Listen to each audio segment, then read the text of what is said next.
বাংলাদেশের নাগরিক সহ বিশালগড়ের এক মহিলাকে গ্রেপ্তার করে আমতলী থানার পুলিশ। বৃহস্পতিবার বিকেলে গোয়েন্দা শাখার পুলিশের সহযোগিতায় আমতলী থানার পুলিশ বাইপাস সড়কের নাকা পয়েন্ট থেকে বাংলাদেশি নাগরিক সহ বিশালগড়ের এক মহিলা সহ মোট 4 জনকে গ্রেপ্তার করে থানায় নিয়ে আসে।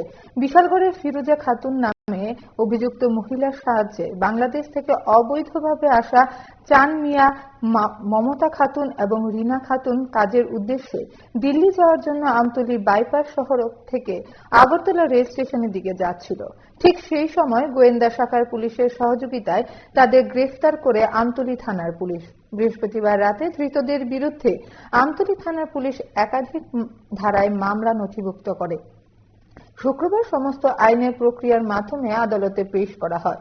শুক্রবার দুপুরে সাংবাদিকদের মুখোমুখি হয়ে গোটা তথ্য বিস্তারিত তুলে ধরেন থানার সেকেন্ড অফিসার মৃণাল কান্তি পাল।